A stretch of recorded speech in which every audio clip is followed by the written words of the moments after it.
How do we go back? How do we change time and go back to the Yellow River Valley?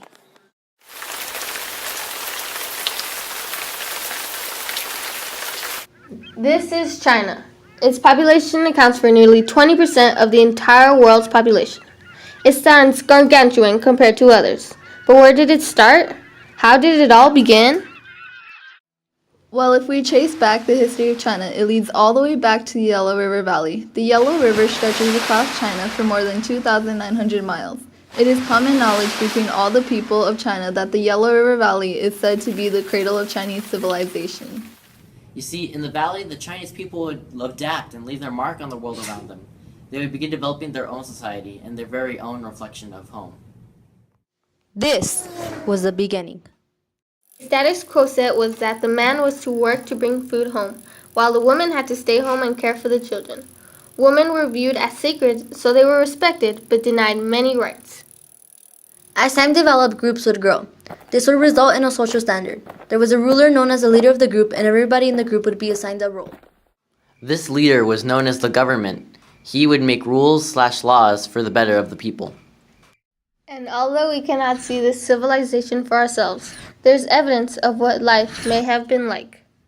You know, it's kind of like the story By the Waters of Babylon. In the story itself, the character John finds remains of a civilization. Our civilization, actually.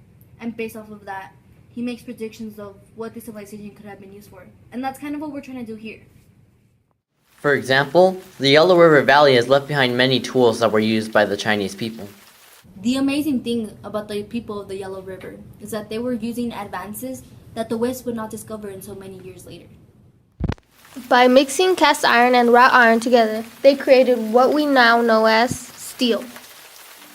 This discovery of iron and iron tools was very important for ancient humans, especially in terms of defense and economy. The Chinese could and would fight other tribes as well as trade with them too. They would now be able to use these tools for hunting of animals and catching fish. Thanks to these developments, it has become very evident that China's technology was much more advanced than the majority of the world. Back then, China was first when it came to metallurgy, and now the rest of the world has caught up. From today's standpoint, how have we cultivated and better advanced to ancient discoveries? Men and women now are becoming very similar.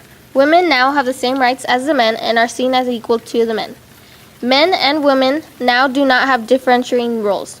One or the other, or both, can be the moneymakers, while the other can stay at home and take care of the house and the kids. Now we have many different levels of government. Our highest level of power is our federal government. We, the people, help vote for who will be nominated for president. We now use technology in our everyday lives, and without it, this couldn't have been brought to you. Make sure you come see Behind the Yellow River Valley when it comes out on Netflix May 27th.